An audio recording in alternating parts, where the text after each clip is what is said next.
Hello Virgo, and welcome to my channel Tarot by Gabrielle. This is going to be a general reading for Sun, Moon, Rising, and Venus placements, looking at your connection between you and the person that you are dealing with and needing to learn the most from right now. We are looking at all three sides of this connection. So we've got your energy toward it, their energy toward it, and the energy in between it. The concept being that there are three sides to every story. So we've got your version of the truth, their version of the truth, and this higher level unbiased truth in the middle. This middle section is looking at what is the deeper purpose of the connection and the best way for you to move forward in order to align further with your higher self. Friendly reminder that these are general readings. They are not here to resonate fully for everyone, and they won't resonate fully for everyone. So do please remember to take what does resonate and helps your personal situation and leave what does not. On that note, the whole reading can be reversed. If that is the case for you, that's totally fine and totally normal. Again, the point is to take what does help your personal situation, if anything, and leave what does not. The last thing is that any information on the extended reading or on booking a personal reading or coaching session with me is in the description box below. All right, Virgo, let's jump on in here.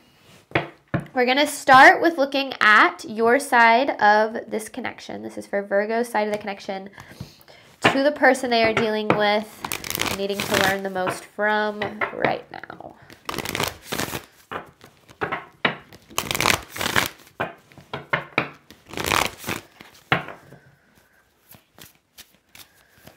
Virgo's side of this connection. Robotic. Shattered. And you follow your heart. Interesting. Okay. This robotic card is definitely this card of like going through the motions, almost like shutting off how you feel in order to make something work. And I feel like you were doing that for a while in this connection, almost like setting aside how you were feeling, what you needed, and kind of just like going through the motions. But then something happened.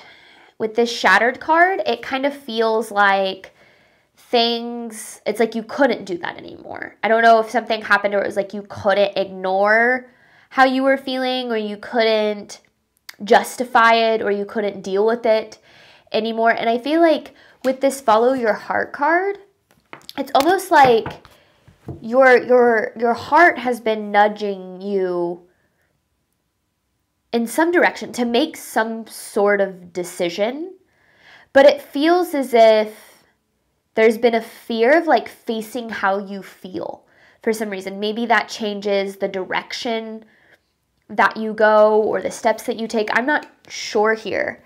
But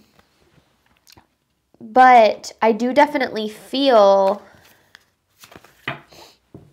I don't know. I'm gonna pull more before I keep guessing. Okay, this person's energy toward Virgo.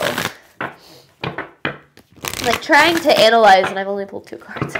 This person's energy toward Virgo.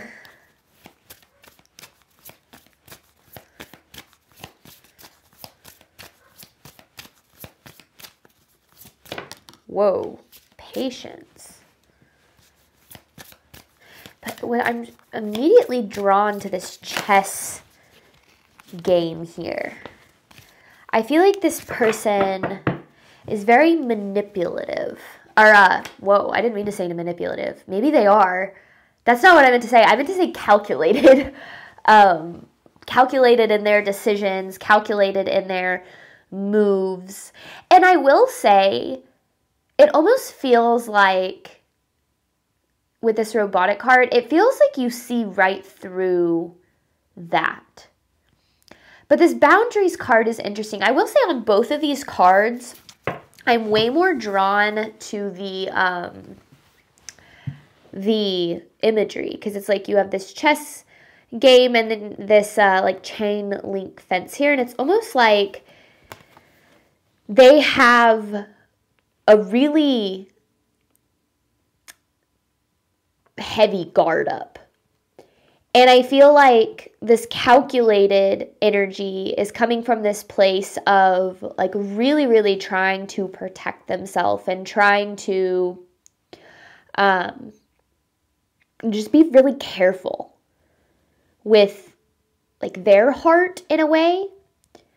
But in doing that, it's almost like they became a little bit careless with yours. Now, I feel like, again, this person, it's like, yeah, they had this wall up, really trying to keep you out. Now, this robotic energy that I feel like you have is kind of like trying to be okay with this. I feel like you were trying to be like, that's just who this person is. Like, eventually they'll let me in. Eventually things will get better. Eventually, we'll be able to evolve from this. But then, like, it didn't happen, and you got to this point where you kind of broke with the Shattered card, or like snapped. Not in like a you went crazy kind of way, but just like in a way where you were like, I can't deal with this. Like, this isn't enough for me. I need more than this.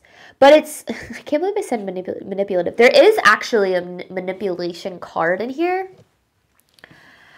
They could be manipulative, but I don't know.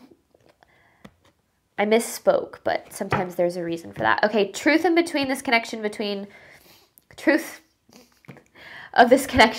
Virgo and this person. Truth in between this connection in between. Truth of the connection between Virgo and this person.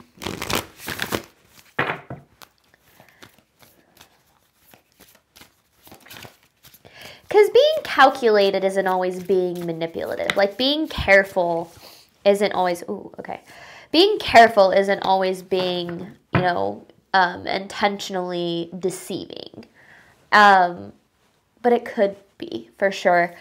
All right, in between this connection, you have passion with breakups and makeups. And this is the second time, this is like a broken plate. And then on the Shattered card, you have like broken glass. And then if you see this plate, it's like broken, but then put back together. It's like, I feel like in this connection, there's a lot of pull. I feel like you and this person have a really intense draw. Like with this passion card, there's probably a lot of passion, a lot of excitement, a lot of emotion, a lot of feeling. And so when things are good, I feel like it's really, really good. But then it's almost like you're looking for maybe more of a deeper, like emotional or vulnerable connection. And it feels like because this person has such a guard up, that's never, like, your needs in that way are never really met. And that's where it's like with the robotic card, I feel like you were trying to be okay with that. It's like, well, maybe like I'll just take what I can get from this person. But then eventually I feel like something happens and it's just you can't do that anymore, and then things explode. But then maybe you get drawn back in because of that passion and that feeling. And I feel like the biggest thing is figuring out, because that's obviously a cycle.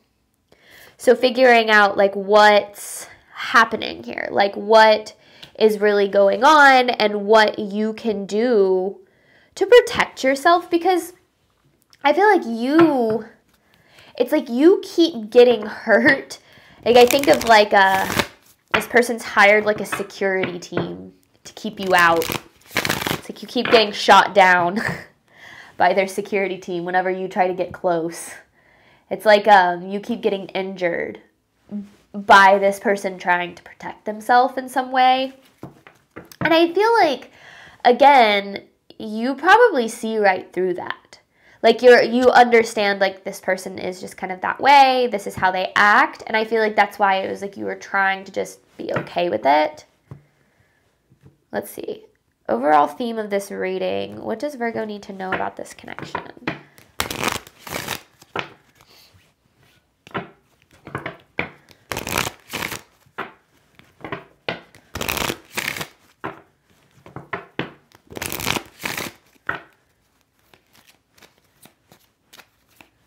I'm really drawn to the imagery on these cards. I don't always get drawn to it, but for some reason in this reading I am.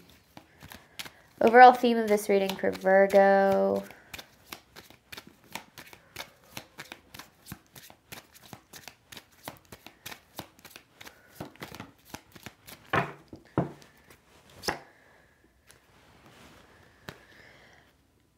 You deserve love. And then you have this engagement card. Love life, ascending to a higher level of commitment. I feel like this is what you want. Not necessarily literally an engagement, but you want a higher level of like commitment from this person. Maybe it's making it like official, like you guys are officially dating. Maybe it is getting engaged. Maybe it's getting married. I don't know. But I feel like you're looking for a higher level of commitment from them.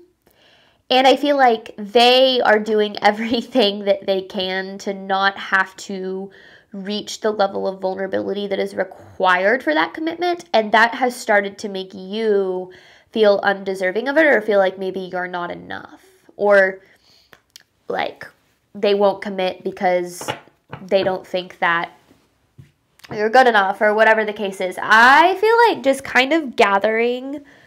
Well, first of all, the way that people act very rarely has anything to do with us. But the way that these cards are kind of coming out, it feels like you can't seem to get through the wall that this person has built up. And that wall is not coming from this place of trying to keep you specifically out, Virgo. I feel like this wall is coming from this person trying to keep anybody out, like really trying to protect themselves from being hurt. Like I kind of said, it's like trying to be careful with their heart, but in the process being careless with yours. It's not necessarily that they don't care about how you feel. Like that's not what I gather. I don't feel like this person is intentionally being hurtful or like vindictive anyway. It just feels like their focus, like first and foremost, is protecting themselves, which probably means they've been hurt before, and it probably means that they struggle to let people in because they've been hurt before, which probably means there's been a little bit of a lack of healing. You know, the worst thing that we can do in our relationships is bring our experiences from our past relationships into our new relationships. And that doesn't necessarily mean you need to be totally fully healed before you enter a new relationship, but you should at the very least be very aware of how your trauma in past relationships, or how just like things that have unfolded in past relationships affect you, so that you don't bring that into your new relationships and make it that person's problem. And that doesn't just go for this person, that goes for anybody. And I think that that's actually the number one reason that relationships do fail, is because a lot of people don't know how to handle their baggage, and they make it the other person's job to do so. And that is never the other person's responsibility. The person that you're with, like you can be able to say, hey, like I had trust issues because of past relationships, or like, you know, I struggle to let people in. Like I'm aware of these things, but I'm working on them, and I need you to be patient with me. So like, let's communicate, let's talk. Like that's healthy, right? But when you're dealing with someone that either doesn't have an awareness of it, or like has literally no interest in addressing or healing from these things or improving their behavior, then that's where things get a little bit messy, because then you're basically saying, I've got all of this baggage and all of this trauma and all of these fears. And so my primary goal is going to be to make sure that you don't repeat that, instead of making sure that this connection can work. And that is where it becomes very self-centered. And a lot of times people think that, like when people act like that, oh, this person is so toxic and they're so manipulative and they're so evil and like all of these things. A lot of times, and I'm not saying this person isn't manipulative or whatever, I'm not here to diagnose anyone, but a lot of times they're just hurting. And they haven't dealt with that, so they make it your problem. Now, that doesn't mean it needs to be your problem, and that doesn't mean that that's okay. But learning to protect yourself from people who haven't healed is the number one way to attracting people who are kind of like on your healing growth level. But let's dive in more, because we've already talked about so much. Virgo's side of this connection. Let's get a little bit more into this story here for you, Virgo.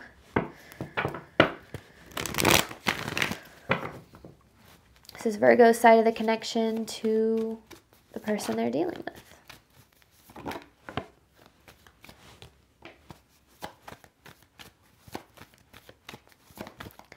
Three of Pentacles. Whoa.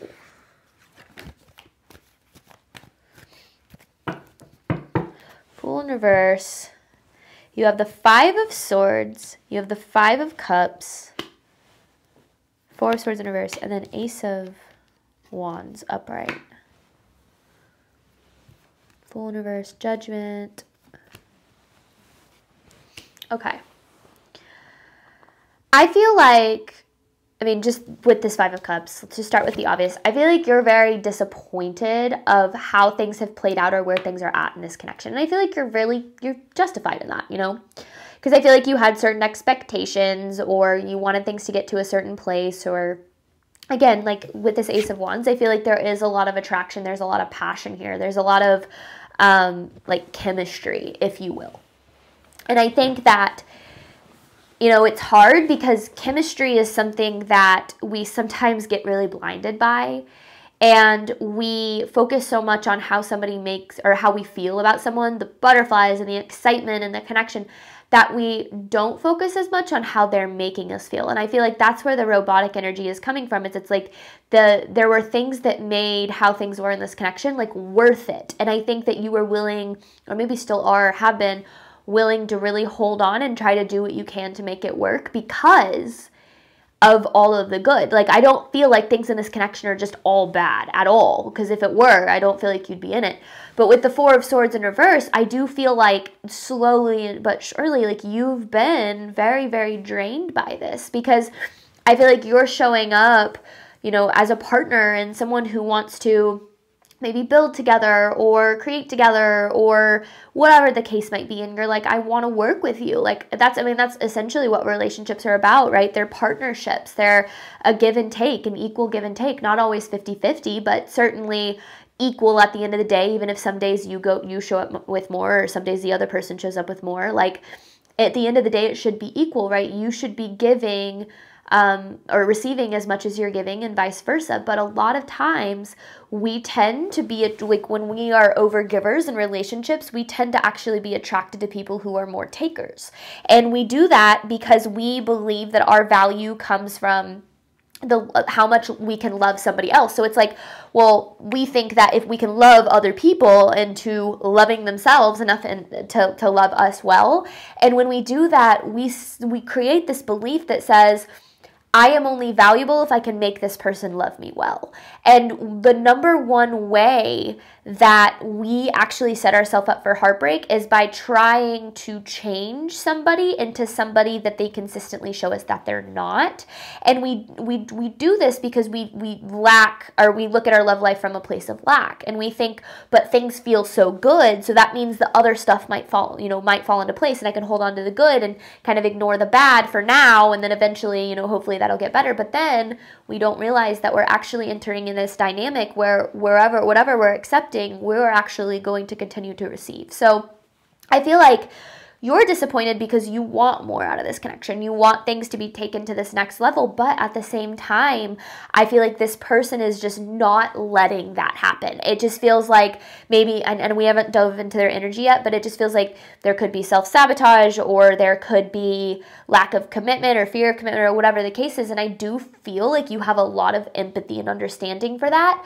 But what you're looking for in this connection is something that I feel like this person just isn't giving and hasn't been since the beginning. So you have a right to be disappointed, absolutely, because, I think that, like I said, you had certain expectations, but we also have to take a look at the role that we play in our own suffering. And the number one thing we have to ask ourselves is, am I looking for this person to be somebody they're not? Am I looking for this person to be somebody that I hope they could one day be? Or am I just, am I okay with how they continue to show up now? Because we have got to stop falling for potential. Not just you, Virgo, not just anybody. We have got to stop falling for potential. We have to learn to see people as they are and let people be who they are, let people show up as they are, and then we have to decide whether or not that's enough for us. Otherwise, you are going to get into this cycle of drawing people close to you that literally won't let you love them because you're so used to that dynamic that it's almost like second nature for you. You're like, I'm used to trying to get somebody to love me well. Like that might even be what you're really good at, but you shouldn't have to prove or, force somebody to love you well. You deserve to be loved well, to be shown up for, to have a partner that that chooses you. And I think that like it's hard because again there are really strong feelings here, but somebody who isn't choosing you is somebody who it's not that you need to try harder to get them to choose you, or you need to get them to see that you're worth it. I feel like they probably already know that. I feel like it has more to do with the capacity of which they're capable of giving and receiving love. That's really the problem. This person's energy toward Virgo: patience with boundaries.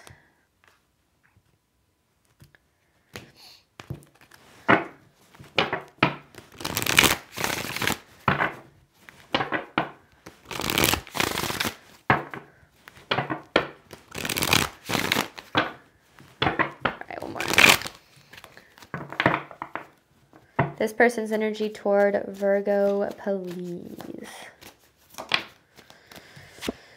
The Devil. Right out of the gate, huh?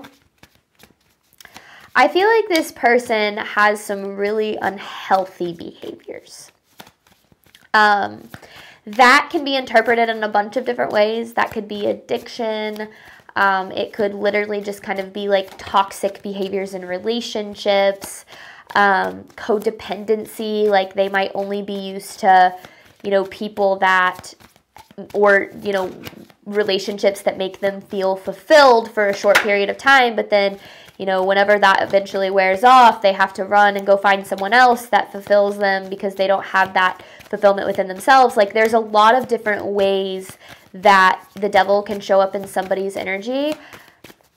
Is there anything else here? This person's energy toward Virgo? Okay, whoa. Yes, in fact, there is. The Knight of Swords, Six of Pentacles in reverse, Ace of Pentacles and Ten of Pentacles, the Eight of Wands in reverse. Okay, that's what makes it confusing. Okay, I feel like they do very much desire what exists in this connection and what this connection provides them. And I feel like they do value it. But there is absolutely Six of Pentacles in reverse, no reciprocation. I feel like they are definitely in this energy of take, take, take, take, take, take, take. I will take all I can get from you. I am not here to, to reciprocate. And then this Knight of Swords is definitely that that energy of a runner, someone who is, doesn't ever want things to get too close. It's like interesting because they value the closeness that this connection provides, but yet at the same time they push it away.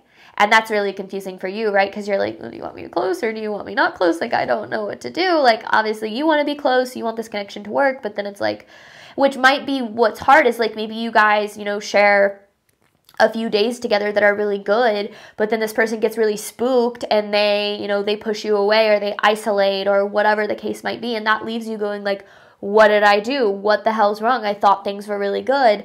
And we start to, you start to overanalyze where the other person is at and what they're feeling and what they're thinking, when in reality, we can't overanalyze somebody who is reacting to what's going on, reacting to their emotions, reacting to their fears, because there's absolutely no logic there. It's very much an emotional decision. So with the Four of Wands in reverse, I feel like this person is just not really in a stable place in their life. Like when it comes to what's going on within them, maybe outside they're stable, they could be really successful, they could, whatever the case might be, but I feel like they probably really struggle to maintain long-term relationships, even if it's like friendships, because they feel like they have a tendency to keep people at a distance, or all of their relationships are incredibly surface level. So you're coming around and you're wanting something deeper, and that scares the hell out of them. It's like they desire it and they want it, but they literally have no idea how to handle those uncomfortable feelings that come with that. So their unhealthy behaviors kick in. This devil energy kicks in. And then that's where like you try to get through those periods, maybe where they're distant or where they're, not acting all that well. And then, you eventually get to a point where you're like, I can't do this. So I just feel like this person has a lot of healing and growth that they would need to do, because this is definitely that classic, like this stems from their past. Whether it starts in childhood or past relationships, I don't know. But I definitely feel like this person struggles to make healthy decisions in their relationships, even if those decisions are what's best for them. So it's hard because then it's like, well, you want them to make healthy decisions for you, right? But if they're not loving themselves enough to make healthy decisions for them, then they're not going to make healthy decisions for you. The reason that I like to talk about these readings and this kind of this context and this kind of layout is because I have been on all sides of this connection. I've been on the runner side, I've been on the chaser side, I've been the person that pushes people away, I've been the person that chases love and people that push me away. Like, I've been on both sides. I was here, I did some healing, I ended up over here, I did some healing, and now I'm finally at a place where I'm able to have and sustain healthy reciprocal relationships, which took me a really long time, and it's certainly not easy, and I still struggle, but I've been this person, is what I'm trying to get at. You know, there was a period in my life where all I craved was love. All I craved was to love somebody else and be loved for who I am. But I had absolutely no idea how to do that. I had only ever experienced unhealthy examples of love starting in my childhood and then throughout my life. So I literally, like, I got to a point where I didn't even believe that like sustainable, healthy love existed because I had never experienced it. So when I would get into relationships, especially with people who were like, would love me well or treat me well, I literally wouldn't know what to do and I would sabotage it. Now, at the time, I didn't realize that that was what was happening. But then after a lot of therapy and a lot of self-reflection, I started to realize that. And then I ended up on the side of trying to save, fix, and heal people who were like that because I understood that. So what I'm getting at with this is that usually there are, you know, there's kind of two sides of this. There's usually the person that has so much empathy for the people that struggle and are willing to love those people to try to get them to love themselves so that the connection can work. And then there's there's also the people that, you know, desire and crave love but push it away in people who provide it. And for some reason, these two people tend to find each other. And I feel like it's typically this reason, the reason is typically because it's a reflection of the lack of love that we have for ourselves, and the decisions that we make really reflect that, because on one side, we crave love and we desire it, but we don't feel good enough for it, so we push it away. On the other side, we crave that love, we don't feel good enough for it, so we chase it in somebody who doesn't give it to us. And that's why there's always those mirrors and those connections, because it's easy to pinpoint why, you know, how somebody is making the wrong decision for themselves and how they're pushing away love. You know, they need to know they're deserving of it and all these things. But at the same time, we have to start to take a look at, so are we. You know, when we chase love or look for love in people who don't know how to provide it for us, we ourselves are struggling with receiving that love that we have to give, just like the person who's pushing it away. So a lot of times we have to take a step back from psychoanalyzing the people that push us away, and we got to start psychoanalyzing ourselves and start trying to understand why we keep coming back to or keep being drawn to people who don't love us well or don't know how to love us well or don't make healthy decisions in love. And then start to look at how maybe that's a reflection of we don't always make healthy decisions in love, because what that allows us to do is focus on what we can control. Because you can't control what other people do. You can't control how other people treat you. You can't control anything about another person. But what you can control is how you respond. You can control what you do with what somebody gives you or what someone doesn't give you. And a lot of times when we struggle to believe that we can have the love that we truly deserve and desire, again, we focus so much on the feelings associated. And it's like, well, the feeling is so strong and the connection is so strong and the potential is there. And we think that the only way we can have the love that we truly deserve and desire is if it's through this person, because we see that potential. But that potential that we see in another person is a potential that can exist in anybody. It's just we so happen to be attracted to it in this person because they struggle to reach that potential. And we are really comfortable, or, you know, those of you who are on this side tend to be really comfortable with the lack of love that you're used to. I mean, that's what this is ultimately coming down to. Both of you crave love. Both of you want what this connection provides, but both of you are actually more comfortable with lacking the love that you have, with lacking the love that you desire than having it, which is why You look for it in people, or specifically in this person who doesn't give it to you, and this person pushes it away in someone who does. And that's where things have to start to be looked at as a mirror, and how the way that other people act isn't a reflection of our value. It's not a reflection of what we deserve, but it's a reflection of something that we believe about ourselves, and we need to look at that in order to get to a place where we can attract the relationships that we truly deserve, because that's what this is all about. You know, attracting the love, or attracting people that love you in the way that you love, which is what you absolutely deserve. We're going to hop on over to the extended. We're going to look in between this connection at breakups and makeups with passion, diving deeper into the deeper purpose of this connection, the best way for you to move forward in alignment with your higher self. And then I have an advice card to pull at the very end. Thank you so much, Virgo, as always, for your support of my channel. I do obviously hope that this reading helped and resonated with you in a way that you were needing today. And as always, I wish you nothing but love and healing and all of the wonderful things that you deserve and desire on your journey moving forward. Bye, Virgo.